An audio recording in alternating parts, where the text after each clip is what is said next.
Sorry about that. Welcome, everybody. We'll get started here in a minute. I just thought I would throw this question up on the board here while we wait to get started. And yeah, just what tools, tips, or strategies are helping you out in life or work? I like this. ChatGPT literally helped me think of this question today. So that AI is a great thing. But I think it's 3:33, so I think we can get started.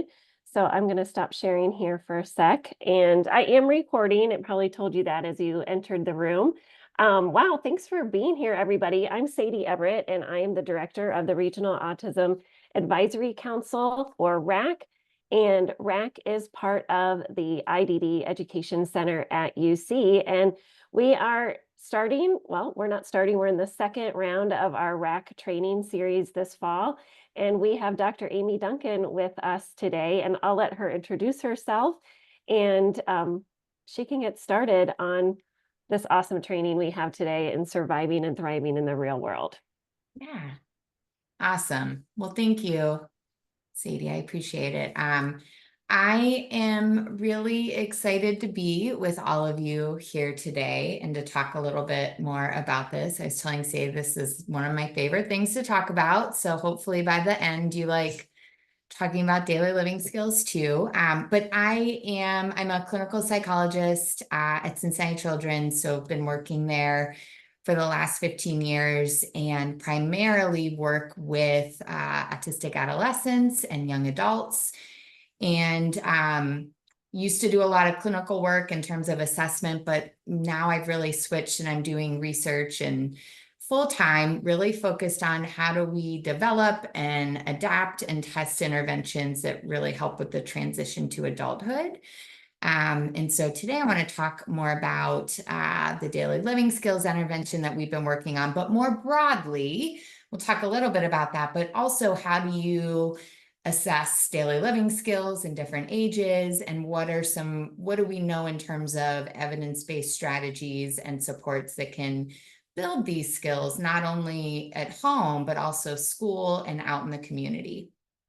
And so before we get started, what I will say is feel free to use the chat to kind of ask questions along the way, and I can get to them at the end, or if I see them, though it's a lot of multitasking, I can try to get those or make comments. And then you've got my email on the screen, so always happy to answer questions or correspond that way. And let's see. And So Amie, I can keep an eye on the chat too. Yeah, keep an eye, and I'm happy to kind of take things as we go. Okay. So let's jump in.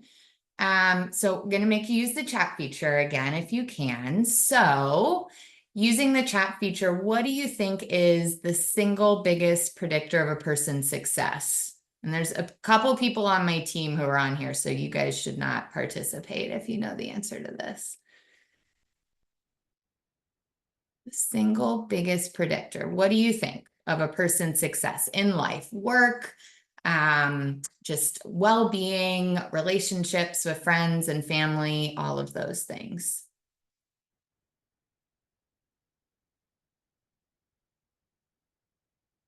Give folks 5 or 6 seconds. Yep. Okay. So motivation, connections with people, daily living skills, determination. Yes. Being happy. Yes. All great answers. Whoever the other Amie is who said daily living skills, nice work. But it's one of the things that we know. It's actually life skills. And there have been several longitudinal studies that have found that in all individuals, one of the single biggest predictors of a person's success is whether they did chores as a child. So briefly, like there's one long-running Harvard study that folks may have heard about, that what they found is that those who were willing and had the capacity to work in childhood and did chores were more likely to have better mental health in adulthood. And that was regardless of things like social class and family problems and other factors. And then another study by the University of Minnesota found that doing chores at the age of 3 was the best predictor of having a good education, a solid career, and healthy relationships with family and friends. But what's interesting, and this is sort of, definitely in the United States, not everywhere, but what we're seeing is a recent research study done by the Brown Research Institute found that while about 82% of parents of school-aged kids right now reported that they did chores as a kid, only 28% of those parents said they required their children to do them. So we're definitely seeing sort of a shift in terms of maybe an emphasis on chores or some life skills, and can talk about the reasons for that. There's likely a lot. But, all to say that what we know about is, doing chores likely instills sort of this attitude in oneself that, you have some control, you have some autonomy, you can do things. But also definitely some teamwork and cooperation in there, that if you're in a family and you're all doing something, that clean, tidy living space doesn't happen by magic. It happens by everyone working together. So all that to say, chores and life skills, they really are important for everyone, but we're going to really talk about why and how to target these life skills in autistic children and teens to impact not only their current goals, but also long-term outcome. So here are the objectives for today that you should have by the time that we're finished. And then, I know we just talked about how chores and life skills are a big predictor. This figure is from a recent Lancet article, really talking about sort of the clinical care of individuals who have a diagnosis of autism, and summarized a lot of research, but I found this figure really compelling in that it kind of breaks down what we know leads to adult outcomes. So that's that far right green rectangle that has autonomy and independence, which are things like work or college or semi-independent or independent living, but also engaging in the community and happiness and well-being. And you'll see, some of these predictors, not shockingly, are autism symptomatology, right? Repetitive behaviors, having a higher score on ADOS, which is one of the measures we use to look at autism. But on this figure, what I really like is that there's definitely some things that are a little more malleable in terms of things that we can shift, that we can work on, and that we know with some supports and strategies, we can kind of move the needle, oftentimes pretty quickly. And one of those is daily living skills. So you see at 9, daily living skills and overall adaptive skills are a predictor of longer term outcome. And even at 4 years, delayed adaptive skills, which daily living skills falls under, predicts that. And so again, just to kind of make that point that these are important skills, and that we know that if you have better daily living skills, you're more likely to have a better adult outcome for autistic individuals. So what are daily living skills? They're really all the things you do to take care of yourself across the lifespan, at home, at school, and in the community. And one of the measures that we commonly use to look at these, if you've, gone to a psychologist's office or a OT's office, they've likely potentially had families fill this out, is the Vineland, which really looks at what are your daily living skills in the area of personal, all the way from when you're a 1-year-old to 80. These life skills go, across the lifespan. So what can you do for yourself? Domestic is what are you able to do around the house? And then community is anything you're doing really outside of the home or outside of yourself. So it's time, it's money, it's shopping, it's paying bills, it's, finding a job, keeping a job, all of these things.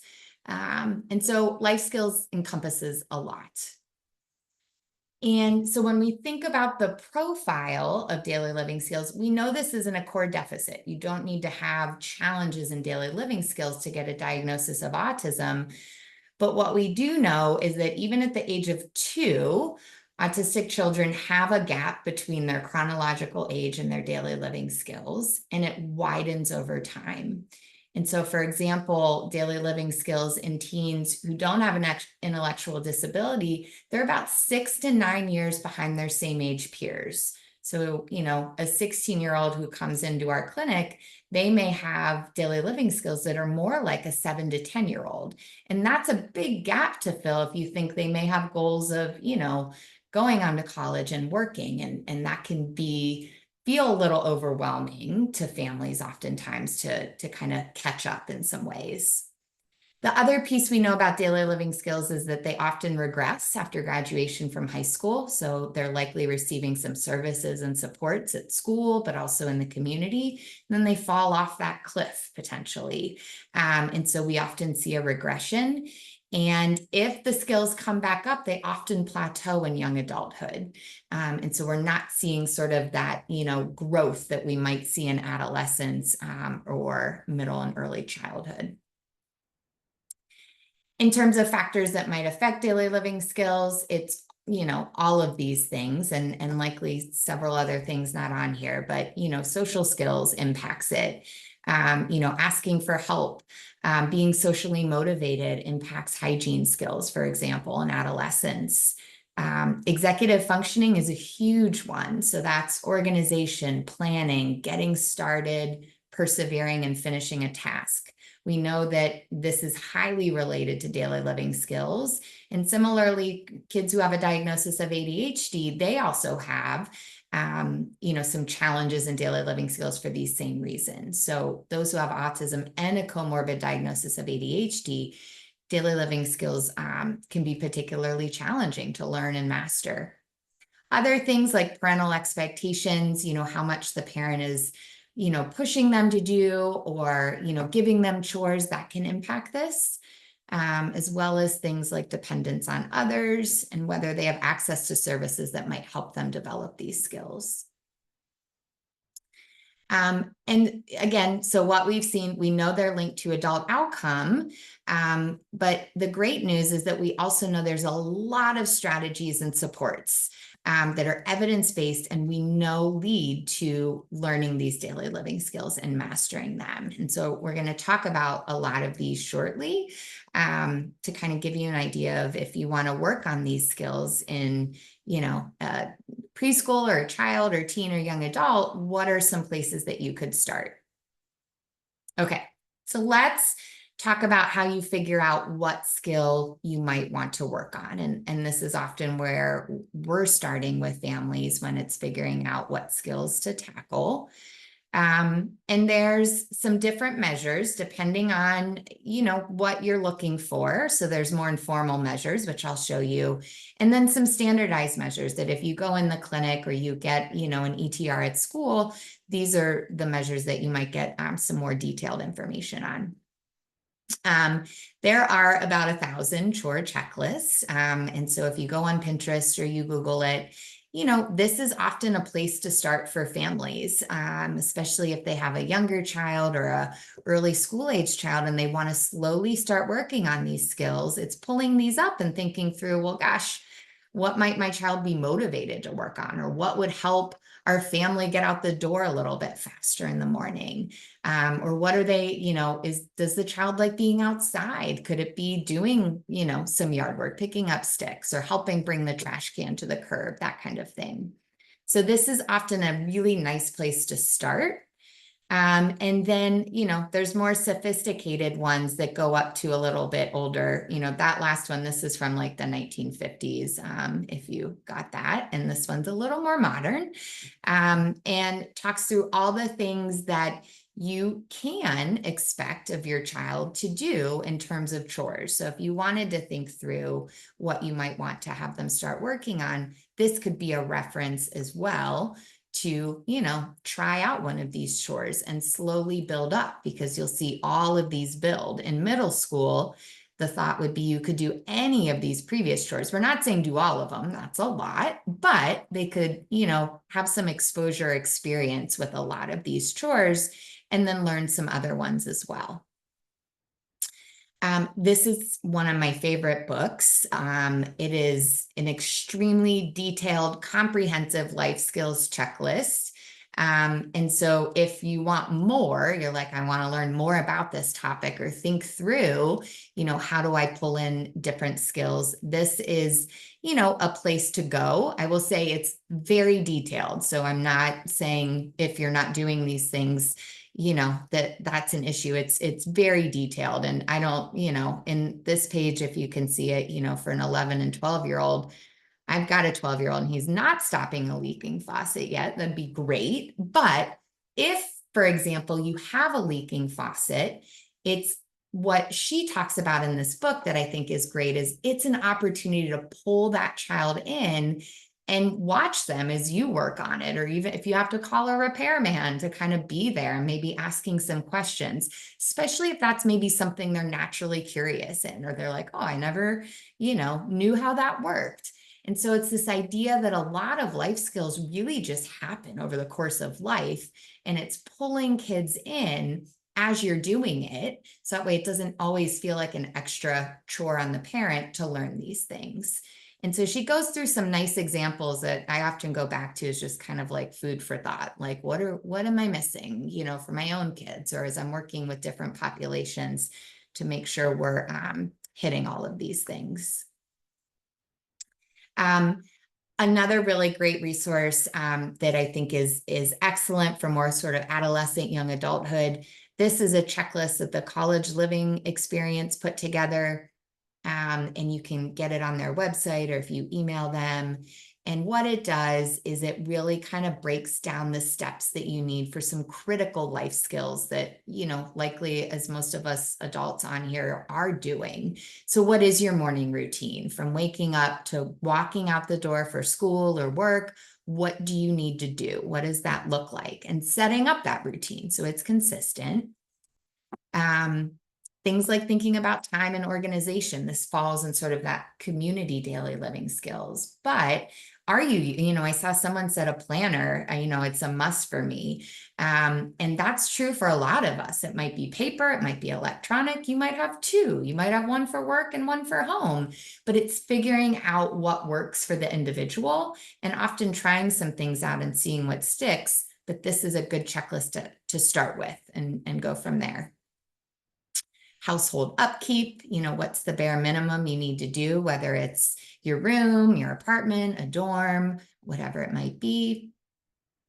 And then this is another checklist that is more for adults. So it's the Milestones Autism Planning Tool, very similar to the one that I just showed you, does go into a little bit more detail on areas like managing the household. And this is, again, like another example, if you've got teens or you work with teens, kind of pulling them in. Like I sometimes, as I'm talking with families, it's like, you pay the cell phone bill maybe automatically every month, but can you pull it up when it comes to your email and show your teen what's on there? Why is it so much money or what's included?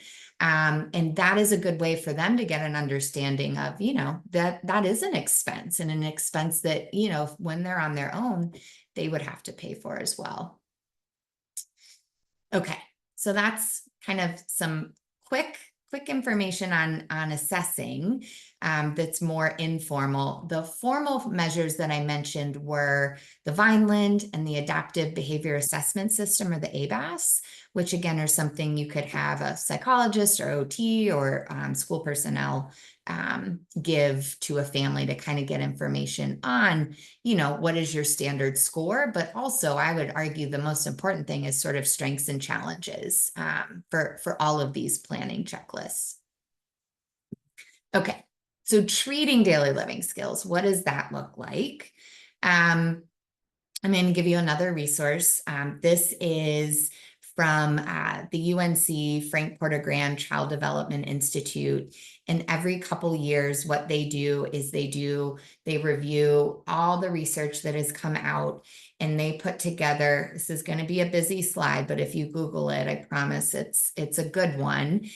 What they do is they take all of these evidence-based practices, so things like video modeling, for example, and they say, okay, for different age groups, 0 to 5, 6 to 14, 15 to 22 does this work in academics, in self-help or daily living skills or challenging behaviors. And so and then they will synthesize it for you. So here they'll say, okay, for video modeling, here's the definition of video modeling. And then let's say you've got a high schooler. If you're working with a high schooler on video modeling, this is what the research tells us the different areas that it works in: communication, social skills, play skills, school readiness, academics. And so then after this, it will show you what articles pertain to that. So if you're like, oh, I want to learn more about how it could help with, school readiness, you can read up on that and see how those, researchers or clinicians did it, how they utilize video modeling. So it's an excellent sort of starting point for evidence-based practices, especially if you're just kind of wondering, what's out there? What am I missing? Sometimes it's just nice to have more tools in your toolbox. One thing I want to show all of you that we're really excited to kind of get out into the world and will kind of pertains to what we did in terms of using evidence-based practices is our team at Children's for the last 12 years has been developing a daily living skills intervention for adolescents. This is our website. If you're interested in learning more, you can go there or email us. But there is not a lot out there in terms of an intervention package. So we know that video modeling works. We know that, rewards and reinforcement works as you're chaining a new skill and teaching a new skill. But there's nothing that you can kind of pick up and say, okay, what are the critical skills in adolescence and how do I teach them? And how do we, practice them and master them? And really at the end of the day, have a system that we can use to learn more daily living skills, with the goal being that you start to close that gap between maybe where your life skills are and where they need to be based on what your goals might be, whether that's, what happens after high school, whatever those goals are. So I'm going to show you a little bit about the tools and evidence-based practices we use in our intervention, and then walk you through a whole slew of other ones you can use. And many of these are not just for adolescents. They can really be used for anyone of any age. A little bit about our intervention. So the content that we cover, which was guided by feedback from autistic teens and their family members, is hygiene, which is a biggie really for most teens. But then we also work on cleaning the bedroom, doing laundry, cooking, which also encompasses like kitchen safety, but also some kitchen cleaning up after they cook. Because that's a pressure point. A lot of parents are like, I want them to cook, but it's a giant mess. So how do we deal with that? Then we do grocery shopping and money management, which is definitely our most complex, probably overwhelming topic, in that money has gotten away from being concrete and that the majority of us don't use cash. A lot of things are online, credit cards. And so building this understanding of spending and saving and budgeting in today's world, because it looks a little different. I'll show you the evidence-based strategies that we do and some of our key treatment ingredients, which have been refined over the years. And right now, the way we deliver straw is, I joke that COVID was like truly the silver lining in our research that we did, because we would bring families and teens in and we would meet with caregivers and kind of talk about how to coach their teen. And the teens would get to practice, cooking in this kitchen that we have at Children's. And it's a beautiful kitchen.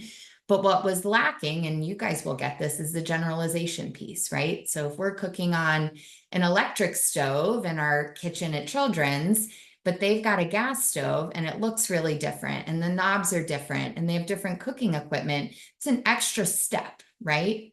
And with COVID, what we did is everything is on Zoom and we are in their home with them. So we cook in their kitchen, on their kitchen equipment, using whatever recipe they want to cook, not what we thought they might want to cook or what's easy in terms of ingredients. And it makes it a lot easier because at the end of the session, they've cooked something in their kitchen and there's some success. And we do that with laundry, with cleaning their room, as well as money management. It's, what are you spending money on? What do you want to budget for? Here's a little bit more breakdown of our sessions, which is also on our website. And then this is sort of the piece that, again, I think probably works for everyone when you're targeting a goal, is we really take the teen into account, especially their strengths and challenges, but their learning styles. Some teens love electronics. Some need to write things down or put it on a whiteboard, and that's how they learn. A big piece is the caregiver. So their time, their ability to commit to this, and kind of how to make this manageable. It seems like our culture keeps getting busier and busier. And so these are important skills, and families recognize this, but how do we teach it to them in a way that is not overwhelming? We talk a lot about, like, I get it, like cooking probably seems overwhelming to work on with your teen, but you're probably in the kitchen at least several times a week. And how do we pull your teen in to work on these skills, whatever it might be? Maybe it's putting something in the oven. Maybe that's where they are. Maybe it's chopping vegetables. Maybe it's browning meat for tacos. And so we meet the caregiver and the teen where they're at. We use evidence-based strategies. And then we're big on, this is very behavioral, just making sure that any goal that we set, it's obvious, that there's an attractive component to it, that, daily living skills are not fun. I mean, in some ways, they feel good sometimes to get them done, but a lot of us maybe don't enjoy doing laundry or doing dishes. But maybe if you put music on, it's a little bit better. How do you make it easy? So for teens, it's knowing the steps. What are the steps? How do I know that I'm done? How do I know I need to switch the laundry? And then making it satisfying. Can you reward yourself in some way? Maybe it's you get free time after you do it. Maybe you get to eat the brownies that you cooked for working on those skills. The other big strategy that, again, this is not new, we're just applying it to daily living skills, is in our sessions, our big focus is we help the teen and their parent learn a new skill. And that's often also learning a new strategy, like a task analysis, for example. Depending on the teen's skill level, the parent or caregiver demonstrates, so like how to clean their bathroom or how to load the washer in the family's home. They practice it, and the caregiver, again, puts their coaching hat on, is giving feedback, giving praise, all those things. And then the end goal is we want the teen to do it independently. Not the whole thing. We're not saying you've got to go clean your whole room independently. Maybe it's the first step. Maybe it's 5 out of 10 steps, but we want them to start working towards that. And then our big thing that we do to kind of monitor progress and keep everyone accountable is we use a contract. And so, this is what a contract would look like at the end of our 15-week intervention, where teens might be working on their morning routine, cleaning, doing laundry, cooking, and grocery shopping. And, this is a strategy that puts a lot of things together. It makes things clear, defines the expectations, there's a reward, it tracks it. And so it's kind of putting everything together there, but then also allows caregivers in their session to kind of talk through what's working, what's not working. How can we do this differently? Or they made progress. How do we amp it up? Or how do I fade myself back? Because it's hard for me to not get on them in the morning to get out the door. Like what strategy can we put into place? So I think, it's hard sometimes to know what is the essential treatment ingredient in an intervention, but I would argue this has got to be potentially the one in our intervention that really leads to change, and that families tell us after the intervention ends, they're using this in some way. It may not look exactly like this. It might look a little different, but it helps them kind of stay on track with these skills, but also including other ones as well. If you're interested and you're a research nerd like I am, and you want to, like, what did this lead to change in this intervention? We just finished 2 clinical trials recently. And what we're seeing is that, our intervention is STRAW, and basically our teens who complete STRAW are gaining anywhere from 2 to 4 years of skills in that 15 weeks. And so that's really helping them close, if you remember that sort of 6 to 9 year gap when they're gaining those skills. And 6 months after the intervention, they still have them. This is our control group, and you'll see they did make some gains, but their gains were more like 6 to 12 months of gains. And, that's a whole nother discussion why that might be, but definitely not the big gains we saw from our straw group. Hey, Okay. Amie, you have a Yeah. quick question here. Oh, yeah. Can you speak to involving the Oh, teen yes. in the intervention? So often we see goals created that the teen isn't even aware is being targeted or doesn't agree needs addressing. Yes. So Amanda, fantastic question. So this is something we brought in after feedback from parents and teens, because we definitely created the intervention goals, right? Like with focus groups and talking to families and teens. But what we do in our very first session, I'll just show you really quick, is we have this preparing for straw session. And so what we do is we have, and it is a research study, but even for just doing this clinically, we have the caregiver and the teen fill out just kind of strengths and challenges in daily living skills. And then a therapist sits down and reviews it together. And what's super cool, I mean, it's not all the time, it's like 90% of the time, the caregiver and teen are like right on, like, because the teen knows that like they're not cooking or that, they're not doing their own laundry. And so we just kind of put it out there and we say, okay, here's what you're really good at. Here are some things that are a little bit more challenging, right? Things that, depending on what your goals, you may need to work on, as most of us do in adolescence and adulthood.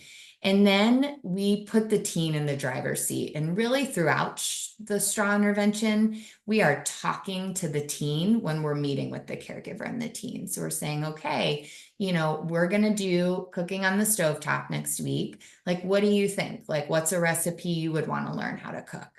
Okay, like what, and then we do it. And then it's like, well, what would be your goal for next week if we want to keep working on this? And so really from the get-go, the teen is more bought in because we treat them, and this is sort of the coaching we have to do with caregivers, because sometimes I was on a phone with a caregiver a few days ago who was, candidly saying like, sometimes he says things and they're just wrong. Like he can't do that. And I was like your perspective is important too, but we do need to like put him in the driver's seat, and we will get there and say, gosh, that seems unrealistic for you when you never wake up in the morning to wake up 5 out of 5 days. I feel like maybe we should start with 1 or 2, like let's have some success. And the teen's typically going to agree to that. And so that's a really big piece. I mean, with any kids, but I think especially with teens, because we want them to build a system by the end of this that works for them for their life. Like that's not just temporary, that's not for this intervention. So that's the goal. And it's not perfect, but we are really trying to do that. Okay, I'm going to show you guys a really quick session, and then I'll talk more about some other evidence-based strategies. This is our session 7, which is cooking in the oven, which is a fun one. Very anxiety provoking for a lot of teens, the stovetop and the oven sessions. A lot of them just have a little bit of fear around the stove and the oven, and often their families have that fear too. So we start every session with a schedule where we just let the teen know what we're doing. They've got a workbook that also has this information in there as well. And then we start off every session with a check-in. So we say, okay, we're going to go through the goals that are on your contract, and we want to hear all about it. And this is what we direct to the teen. So did you work on it? What was challenging? Did you earn a reward? A lot of times teens have done contracts like this and didn't get a reward, and they're really off-put by contracts or agreements, whatever you want to call them. And so this is a way to make sure that if, you're supposed to get 30 minutes of extra screen time, if you, do your laundry on Wednesday after school, that you get it. And so that's why we do that. So we check in on every goal. And then we talk through, are we incorporating all of these things in their contract? So we're constantly coming back to this to make sure we're not forgetting any of these 4 elements, which we know are really important to meeting your goals. And then for cooking in the oven, we go back to this. Here's what we're going to do today. We're going to learn, watch, practice with the goal that you'll be doing it independently for practice over the next week. And then we talk about task analysis a lot. So a task analysis is just a fancy way of saying you take a complex skill and you break it down into its component steps, right? A recipe is a fancy task analysis. It tells you your ingredients, how long, what you need to do, and it's important to follow to make sure that things turn out the way that they're supposed to. So we talk through that. Cookies and brownies and skyline dip tend to be the things we cook in the oven. And we go through mixing and measuring ingredients because that's a skill that, especially for baking, is really important. And we do some instruction here. Here's what liquid measuring cups are, and here's how you measure. Here's dry measuring cups. Here's how you measure. And we practice. We say, okay, where are your measuring cups in your kitchen? All right, let's practice doing some measuring with water or with flour. And they get a chance to do that. And same with measuring spoons. Then we talk through the oven. So we say, okay, take us over to your oven. And we walk them through, their parent or they walk us through all the different settings on their oven. What does preheat mean? What is bake? What is broil? And we take a look at it. We play around with it. We have them turn things on and off and change the temperature.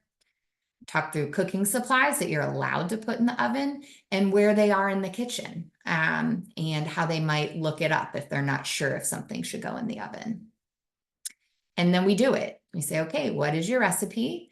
We're going to read it. We're going to, have you mix and measure ingredients, and then we're going to have you put it in the oven. We usually have to finish session before they're done cooking, but we kind of usually end it with them putting it in the oven.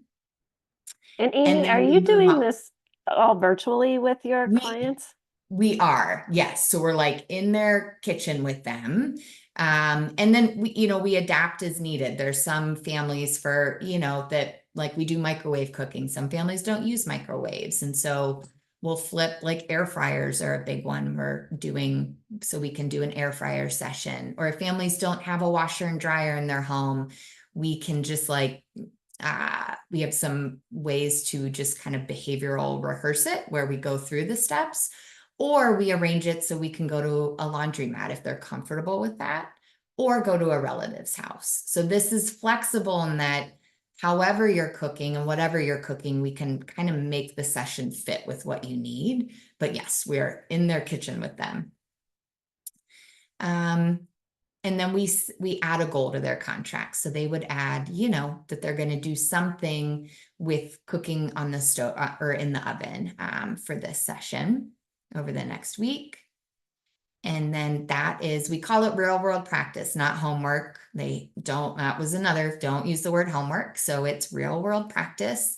They're adding something to their contract, and we always have a money assignment. Because again, our feedback from caregivers and teens, so from day 1 of straw, week 1, there's a money assignment, because oftentimes that's the first time that a lot of teens are comparison price shopping, or, kind of paying for something with a credit or debit card or using cash. And so it's kind of building up that muscle. So when we get to the money sessions, they feel ready for that and have some experience if they hadn't had it before. And then we play Guess the Price, which is just a knockoff of The Price is Right, but that's copyrighted and trademarked, so we don't say that. And they usually love this. We have the caregiver and teen usually compete against each other to guess the price of like common groceries, and we can switch it out if there's things that they want to put in. But again, building that sort of like what things cost, and getting an understanding of that. So that's sort of, in a nutshell, the reason I show that is within that session, we're doing, behavioral strategies like task analysis, like rewarding, like chaining, which I'll show you in a second. And then oftentimes with cooking, we might pull in things like video modeling. If like the All Recipes website, for example, is fantastic because it links some of their most popular recipes with someone doing it and walking through those exact steps. Or a lot of food bloggers do the same thing. And so that's kind of a fun way to do video modeling, is to look at it that way. Okay, so some other evidence-based strategies. Here's an example of, again, just a task analysis worksheet that we've adapted over time is, for something like a morning routine, which again is a big pressure point for our teens and their families. I'm sure if you've got a teen or, really any kids who's walking out the door, this can be a stressful time. And so building independence in this area is the first thing we start working on. And so this task analysis, we break down the steps. So for this kid, they've got 10 steps in their morning routine, but notice that some things are bulked together, like packing backpack is actually a couple steps, but we've kind of bulked it. So depending on how detailed you want to get, your morning routine might really be, 99 steps, but you could condense some of those, like, showering and, getting ready might be, putting lotion on and brushing hair, that kind of thing. But then the other piece is, can they do it independently? So, you want them to eventually get to do it on their own. And to be honest, is it rarely? Is it often? And then what could they do to become more independent? And kind of thinking through that, not that you're going to do everything at once, but for example, a lot of our teens, it's alarms. We use the smart speakers a lot, the like Amazon Alexas or the Echo Dots, to remind things like, oh, you've got to bring your violin in the morning, or, it's don't forget to pack your soccer bag for soccer practice today. And what's nice about that is it's taking the parent out of it. And, a lot of us probably have, I put reminders like that in my calendar sometimes and it pops up to remind me. And so it's teaching them how to use this strategy in their daily life. The other piece that's important to think on is rewards. If you're teaching a new skill, what we know is you learn it faster if you have a reward that follows it, as close as possible to after you complete it. This is a motivation sheet that, you could use. CDs are a little outdated, but music, going to a favorite store. Our top ones for teens are like food of any kind, whether that's, a dessert at the grocery store, a candy bar, or getting to pick where the family gets takeout, and then screen time or video game or computer time, and then money. And when I put money up there, that could be money saving up towards something. I'm not saying you've got to go buy that, Lego set if they do their morning routine, but maybe they get, $1 a day for $5 over the whole week, or whatever is manageable for the family, and then kind of show them that they're getting closer to earning that bigger ticket item. This shows an example of chaining. And so these steps for hand washing, this is a task analysis. It breaks down the step of hand washing into 12 steps. And for chaining, if you're doing, you can do it two different ways. You can start and teach the first step and then kind of prompt or provide instruction for the others, or you could start with the last step and kind of help them through everything else, but make them do the last step independently. And so it's forward chaining and backward chaining. Oftentimes for these skills, you don't need to, in our teens, for example, you don't need to do one at a time. It might be for laundry, for example, maybe you start with the bigger step of separating and sorting, teach them how to do that, and then you walk them through the washer, the dryer, and folding. And so it's really kind of understanding where the individual is and then going from there. And here's sort of, chaining for a bathroom cleaning checklist that you could do weekly if that was going to be their job, and that they had to do that. So again, you could start with the first step and then walk them through the others until eventually they're able to do all of it independently. And maybe you're just checking it off and making sure it's done well. Amie, sorry Oh to yeah. interrupt. Do you find, I'm just thinking of my own children. I mean, you have to teach each of these steps individually, and using one of the interventions or one of the evidence-based practices to do that, right? Because I know Yes. if I tell my kid clean the tub or shower and I go and Yeah. look Oh, at it, it's yeah. not clean.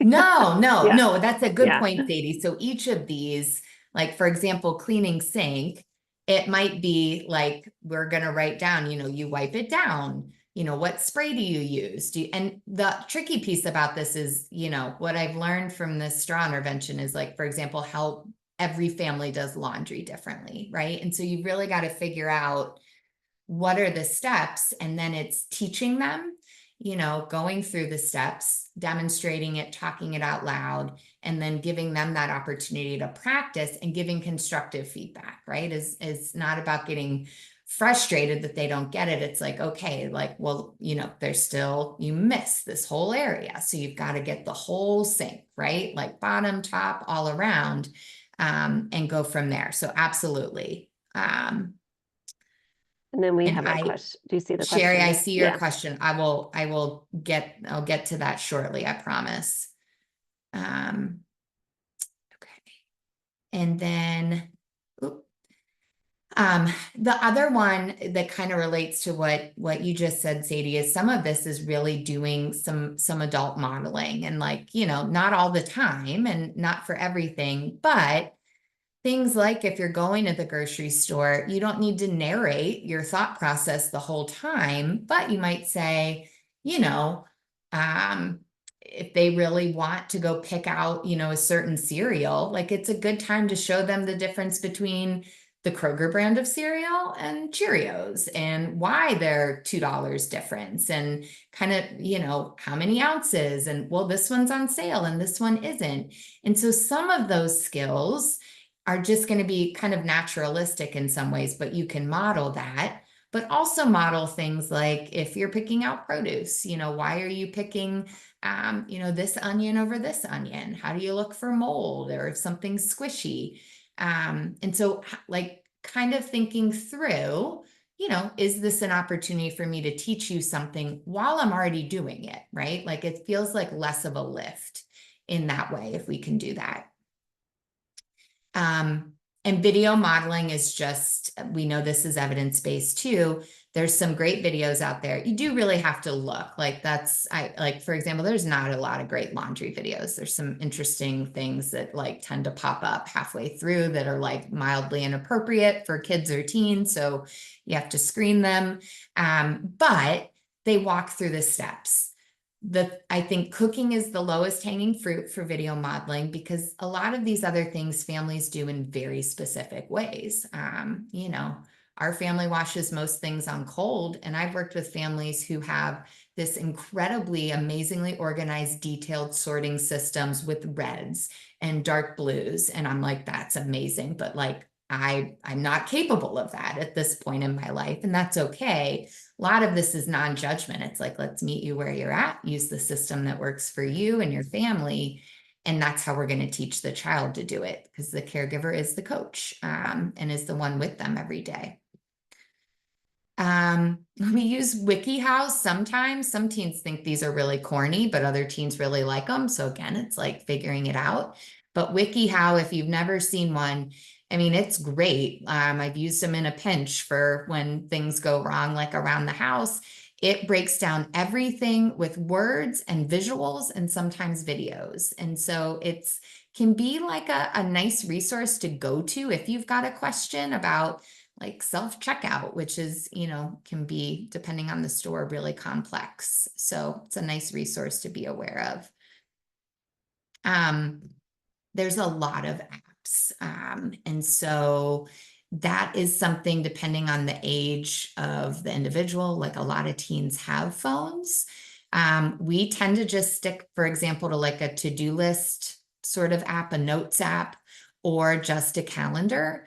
A lot of teens, if we use like a special chore app and they're getting notifications, you have to be mindful of how many notifications they're getting on their phone. And so I think it's just kind of working with the teen to figure out if they're motivated by technology, is there something, oftentimes the simplest is the best. Like, again, a lot of us probably use a calendar or to-do list or a notes app to kind of keep track of things.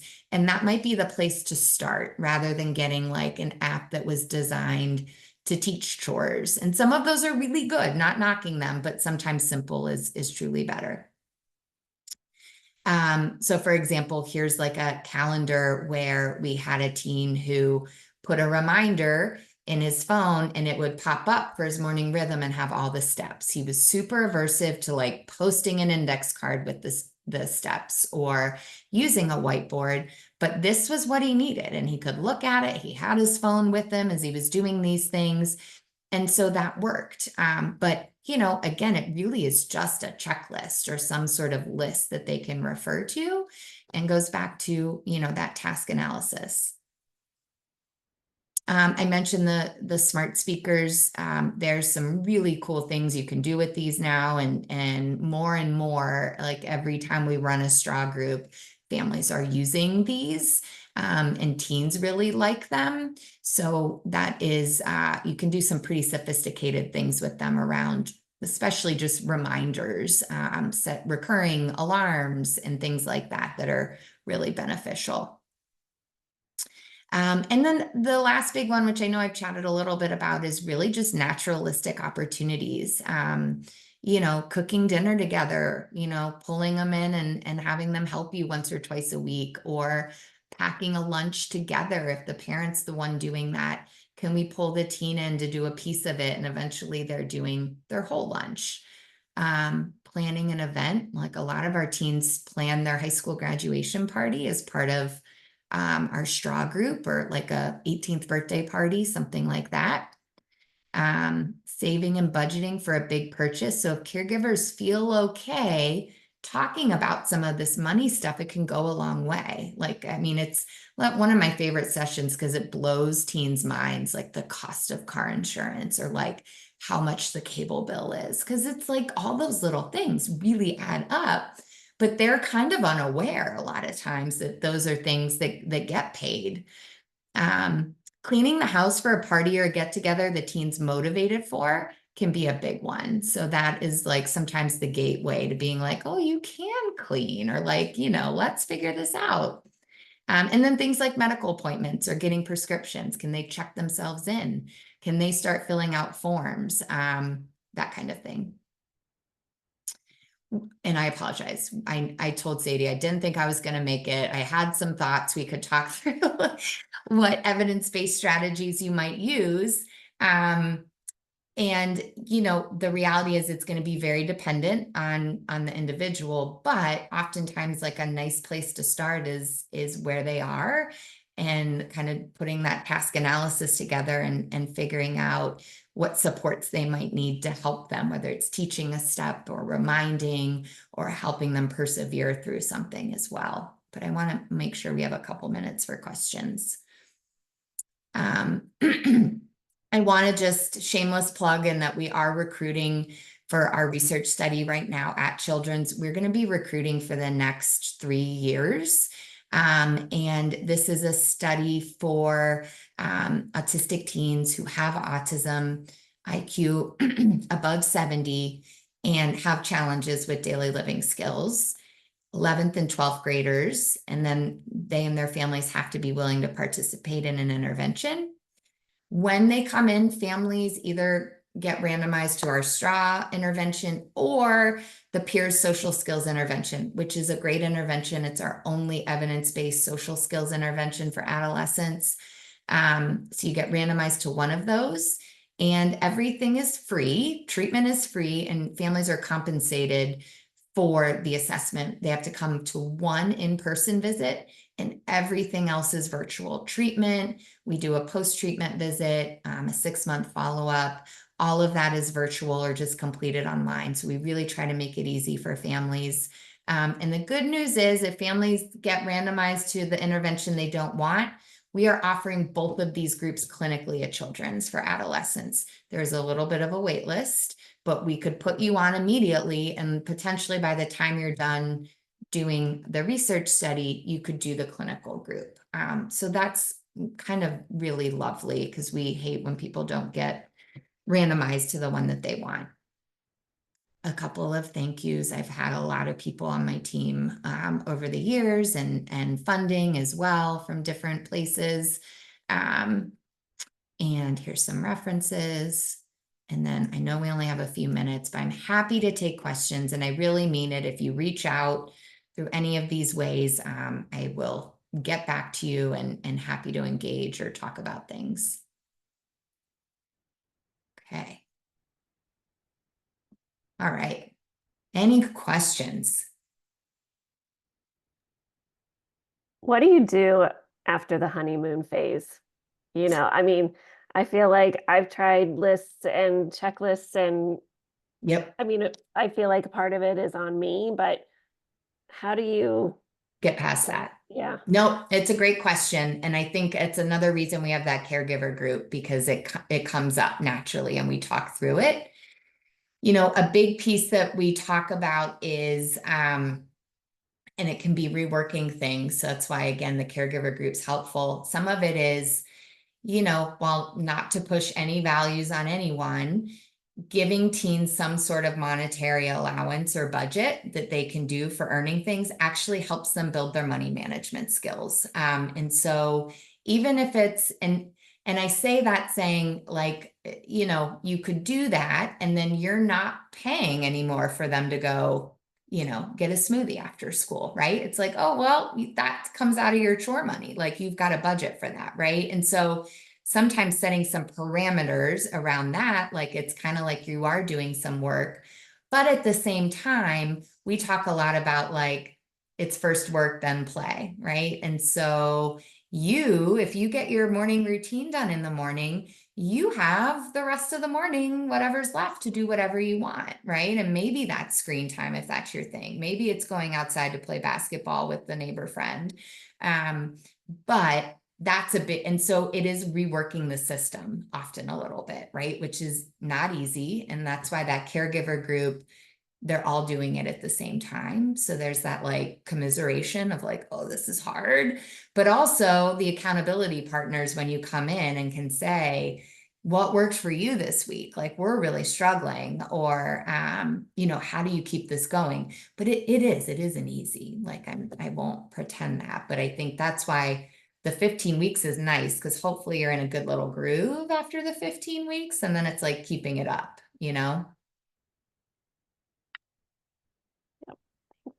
Mhm. Well, awesome. I appreciate all of you attending and letting me talk your ear off about one of my favorite things.